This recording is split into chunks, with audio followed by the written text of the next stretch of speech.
Hello! Kakaligo ko lang. Ganito yung mukha ko. Look at that.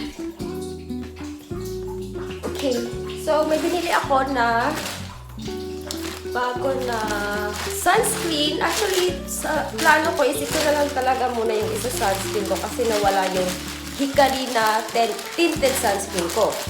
However, 2 days na, like, I think 2 days na, parang sa akin pa rin sa shop na to na seller is preparing your order, blah, blah, blah. Kaya bumili ako ng Hikari ulit. Kasi maganda naman talaga yung Hikari. Bumili ako ulit ng Hikari sunscreen, tinted. And then, syempre, nauna dumating yung Hikari. 3 days after pa ito siya dumating. So, it was a good decision na bumili ako ng Hikari. So, ito is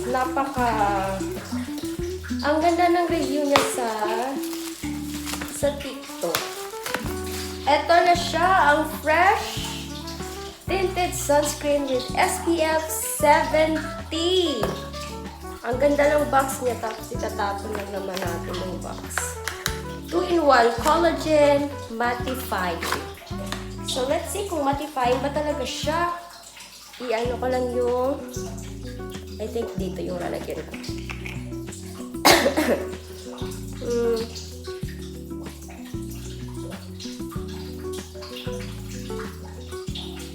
At least nakakontrol mo yung lalagay mo dito. Okay. Alam. Tama na siguro to.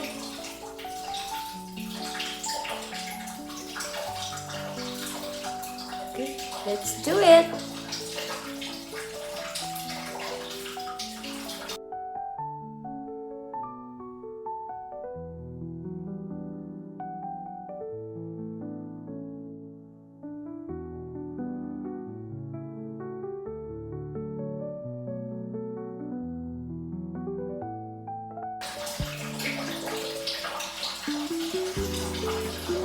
Okay, blend ko lang.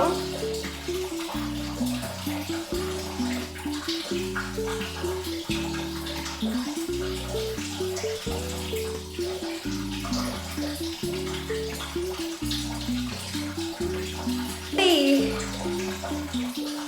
Grabe naman to. Parang hindi siya bumagay sa skin tone ko kasi feeling ko kaya ganito kasi ang dami kong nilagay. Pero actually, pag nilagyan ko lang dito, okay naman. Maganda ang tingnan eh. At mag-a-absorb pa yan in a few minutes also. Diba? Sige. Yan na. Ito yung meron. Ang gusto ko talaga sa mga tinted sunscreen kasi tamad talaga ako maglagay ng kung ano na sa mukha ko. Kaya, yung meaning yung mga cosmetics. Tamad ako sa mga ganun. Kasi tamad din akong maghilamos. Kasi kailangan ka maghilamos ng dugo. Hindi siya sticky. Yan. Wala naman siyang mga white cast. And tingnan nyo, hindi na siya masyadong maputi. As minutes go by. Tama ba yun? Okay, dito na yun.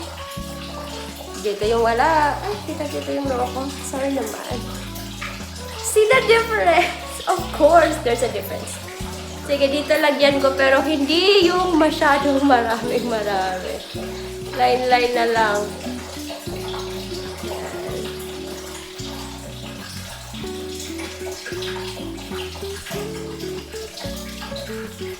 Ganyan. Konti na lang to. As in, konting-konti lang siya.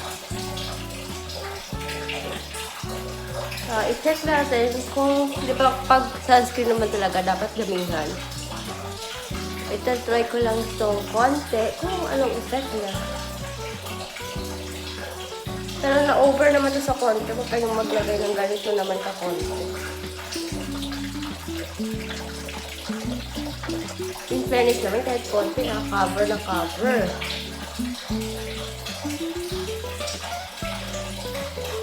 Lumalaban naman siya sa kabila.